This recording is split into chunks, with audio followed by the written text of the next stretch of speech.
नमस्कार दोस्तों, welcome back to क्यूरियसरी for the daily dose of Indian football. And सबसे पहले बात करते हैं भाई, जो इंडियन फुटबॉल में अभी talk of the town point है वो है यहाँ पे भाई हमारे जो जनरल सेक्रेटरी है एफएफ के साजी प्रभाकरण, उनको जो सेक किया गया उसके बारे में। सो आई थिंक कल हम सबको पता है कि सभी फैंस को पता ही है कि एफएफ ने ऑफिशियली प्रेस रिलीज करके ये बता दिया। एंड जो रीजन उन्होंने साइट्स किया है वो है यहाँ पे ब्रीच ऑफ ट्रस्ट, जबकि उसके रिस्पॉन्स में साजी की ओर से भी यहाँ पे सोशल मीडिया पे रिस्पॉन्स आया कि ये बड़ा एलिगेशन है एंड मैं उसके रिगार्डिंग बाद में जवाब दूंगा, ऐसा उन्होंने बोला है। और उन्होंने जो अपना सेकिंग किया गया है उसको भी अनकॉन्स्टिट्यूशनली बताया। उन्होंने बोला कि एक्सको को ये करना चाहिए था रादर देन कि कोई प्रेसिडेंट मेरे को यहाँ पे क्या बोलते सेक नहीं कर सकते। सो ये सारी चीज़ें हुई है, एक दूसरे के ऊपर यहाँ पे दोनों ने अपने अपनी बातें रखी है। So what happen next, that is the most important question I think fans wants to know. तो सिंपल सी बात है, आज तो पहले एग्जीक्यूटिव कमेटी की बैठक है एएफएफ की, तो वहाँ पे जो ये ऑफिशियल यहाँ पे क्या बोलते हैं कि फाइनल अब सेकिंग है वो यहाँ पे उनकी हो जाएंगी, तो वो ऑफिशियली आउट हो जाएंगे। उसके अलावा यहाँ पे हमारे जो डेप्यूटी जनरल सेक्रेटरी है एम सत्यनारायण, उसको अभी इंटरिम यहाँ पे जनरल सेक्रेटरी का यहाँ पे क्या बोलते हैं कि चार्ज भी दिया गया है, तो वो सारे डे टू डे वर्क है वो मैनेज करेंगे।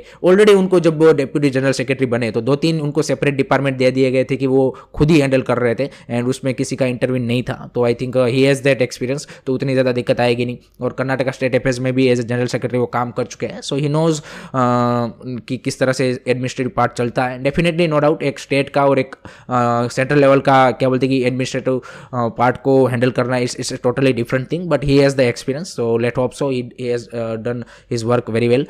उसके अलावा यहाँ पे इन दोनों के बीच में एएफएफ एंड यहाँ पे साजी के बीच में तो आई थिंक ये जो टंग ऑफ वॉर है या फिर जो एलिगेशन वाला पार्ट है वो यहाँ पे चलता रहेगा। और पिछले 14 महीनों में दोनों ने यहाँ पे साजी प्रभाकरण ने भी जो रॉन्ग डूइंग्स किए हैं एंड एएफएफ में भी जिन जिन बंदों ने रॉन्ग डूइंग्स किए हैं, आई थिंक वो यहाँ पे हमें आगे आने वाले टाइम में भी यहाँ पे बाहर आते हुए दिखेंगे through reports of media and पता चलेगा कि भाई इन लोगों ने भी कितने स्कैम किए हैं, ये सारी चीज़ें पता चलेगी एंड ये चलता रहेगा। लेकिन the most important question is also कि what is the impact on the Indian national team, Indian football, ये सबसे बड़ा क्वेश्चन है। एंड डेफिनेटली इंडियन फुटबॉल को थोड़ा सा यहाँ पे ब्रेक जरूर लगा है थोड़ा आपका, क्योंकि देखिए जनरल सेक्रेटरी जब जाते हैं तब शिफ्ट ऑफ पावर होता है आपका एंड आपको काफ़ी सारी चीज़ें, जो भी नया बंदा आता है उसको थोड़ा सा सेटल डाउन, भले ही वो पहले से काम कर रहा हो, लेकिन it's extra added responsibility and आपके सारी चीज़ें देखने के लिए थोड़ा सा टाइम ज़रूर लगता है। अगर नेशनल टीम के बारे में बात करें तो फॉर्चुनेटली कल हमारी टीम यहाँ पे दुबई पहुंच चुके हैं, so that's a good part, क्योंकि ये सारा जो मसला हुआ उसके रिगार्डिंग फिर आप देखिए कि कहीं ना कहीं टीम का भी जो ट्रैवलिंग प्लान या फिर वो सारी चीज़ें हैं वो यहाँ पे अफेक्ट हो सकती थी, लेकिन अनफॉर्चुनेटली वो कुछ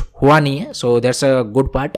एंड टीम वहाँ पे दुबई पहुंच चुकी है अपने 28 मेंबर के साथ ईगो स्टेमिंग, तो that's a good thing. And let hope सो यहाँ पे जो फाइनल स्कोर है वो भी हमें जल्दी से जल्दी देखने को मिल जाए एंड प्लेयरों के एंड कोच के माइंड में ये सारी चीज़ें नहीं आनी चाहिए, जो एडमिनिस्ट्रेटिव यहाँ पे पॉलिटिक्स या फिर जो भी चल रहा है या फिर बिहाइंड द सीन जो भी चल रहा है, कहीं ना कहीं थोड़ा सा यहाँ पे नो डाउट, क्योंकि अब देखिए कि सारे लोग यहाँ पे जुड़े ही होते हैं, लेकिन लेट होप सो कि वो मेंटली यहाँ पे अफेक्ट ना करे उनको। एंड अगर हम राइवल्स की बात करें तो कुवैत एंड कतार ने भी अपनी जो यहाँ पे वर्ल्ड कप क्वालिफायर्स है उनके लिए स्कोर अनाउंसमेंट कर दिए। अगर आप कतार की स्कोर देखेंगे तो कार्लोस कुरेज ने भी यहाँ पे काफ़ी बढ़िया बेहतरीन प्लेयरों को अल दुहैल, अल साद यहाँ पे इस तरह के क्लब से यहाँ पे कॉल अप किया है, जो कि यहाँ वहाँ के बेस्ट क्लब है। उसके अलावा यहाँ पे अगर आप कुवैत की टीम भी देखें तो उन्होंने भी काफ़ी सॉलिड स्कोर यहाँ पे अनाउंसमेंट की है।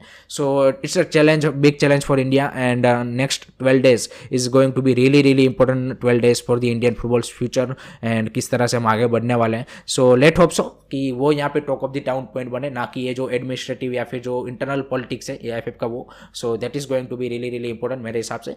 उसके बाद बात करते हैं भाई यहाँ पे क्या बोलते हैं कि आई लीग 3 के बारे में, जिसका आज से आगाज़ होने जा रहा है। यहाँ पे 15 टीम, 3 ग्रुप्स, 5-5 ईच यहाँ पे स्टार्ट होने जा रहा है। ऑब्वियसली ब्रॉडकास्टिंग इसका नहीं होगा, क्योंकि आई लीग का भी लिमिटेड ब्रॉडकास्टिंग है, तो इसका ब्रॉडकास्टिंग एक्सपेक्ट करना मतलब आप कुछ ज़्यादा ही हो जाएगा। आई लीग 2 अभी तक स्टार्ट नहीं हुआ है, क्योंकि वो यहाँ पे जो आई लीग 3 से जो I think 1-2 first and second team होंगी उसको शायद प्रमोट करके उसमें डाला जाएगा, और मे बी हमें second half of the season में यहाँ पे आई लीग 2 होता हुआ दिखेगा। सो ये 3 जगह पे हो रहा है आई लीग 3 एंड लेट्स सी यहाँ पे आई थिंक सभी स्टेट्स से यहाँ पे रिकमेंडेशन मंगाए गए थे या फिर उनके जो स्टेट लीग के विनर थे उनको यहाँ पे आई लीग 3 में डाला गया। किसी स्टेट से दो टीमें हैं, जैसे गोवा से 2 टीमें हैं, केरला से है, तो इस तरह से कुछ स्टेट से यहाँ पे 2 टीमें भी पार्टिसिपेट कर रहे हैं, कुछ स्टेट से यहाँ पे एक टीम भी पार्टिसिपेट कर रही है। लेकिन लेट्स होप सो कि आई लीग 3 भी एक प्रॉपर तरीके से हो एंड वहाँ से भी हमें कुछ अच्छे प्लेयर यहाँ पे नेक्स्ट सीजन आई लीग 2 में देखने को मिले, तो दैट्स दी मेन इंटेंशन।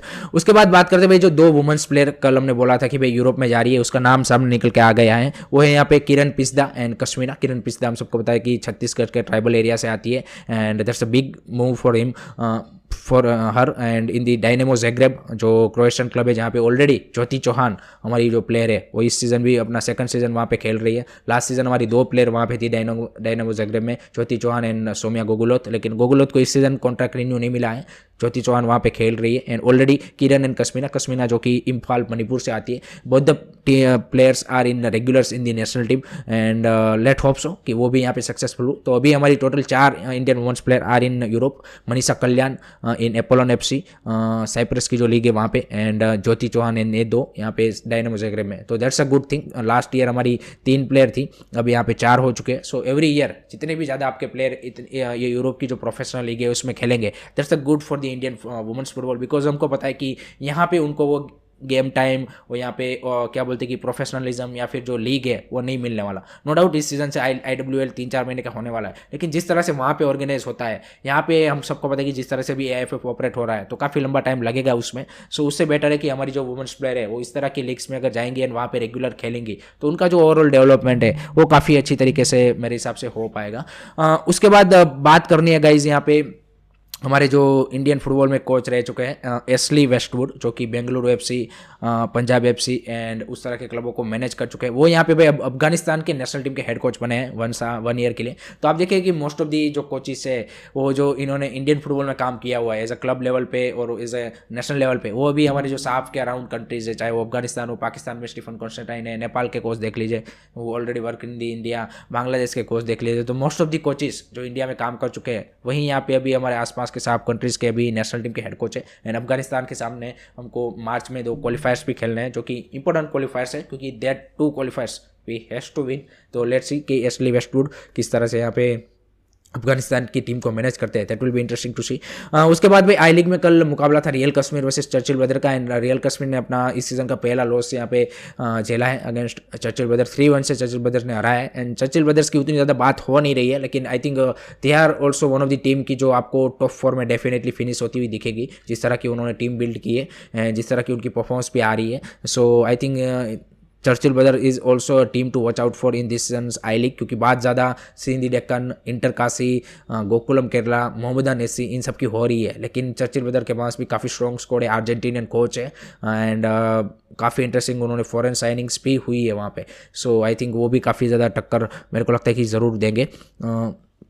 उसके बाद एक और बात करते हैं यहाँ पे भाई बेंगलुरु की जो क्लब है किकस्टार FC, जो कि वुमेंस में आई थिंक आप सबने नाम सुना होगा, लेकिन मेंस में भी उनको वो पार्टिसिपेट करते हैं। तो उन्होंने भाई अपना यहाँ पे सेकंड फुटबॉल एरिना यहाँ पे बेंगलुरु में ओपन किया है with the 11 man side ground and 9 side ground. So that's a great to see. And जिस तरह से किकस्टार FC का पूरा जो ये फुटबॉल एरिना है वहाँ पे 80 चिल्ड्रन को यहाँ पे रेसिडेंशियल एकेडमी भी प्रोवाइड की गई है। So that's a good to see कि इस तरह के क्लब एंड इस तरह के जो इन्वेस्टमेंट है वो इंडियन फुटबॉल में हो रही है प्राइवेट प्लेयरों की ओर से। एंड इस तरह की एकेडमीज, इस तरह के क्लब्स हमें और भी ज़्यादा चाहिए कि जो सीरियसली ग्रास रूट से काम करना चाहते हैं, ना कि सिर्फ अपना क्या बोलते हैं कि टॉप लेवल का क्लब खोल दिया और बात खत्म हो गई। Clubs which has a proper यहाँ पे फुटबॉलिंग एकेडमी, प्रॉपर क्या बोलते हैं कि ट्रेनिंग फैसिलिटीज़, इंफ्रास्ट्रक्चर, इस तरह के क्लब जितने ज़्यादा इंडियन फुटबॉल में होंगे उतनी ज़्यादा स्टेबिलिटी बढ़ेगी इंडियन फुटबॉल की। तो that's the most important thing for the Indian football. So इस तरह के और भी ज़्यादा क्लब हमें ज़रूरत है एंड कुछ क्लब ऐसा काम कर रहे हैं। So that's a good thing.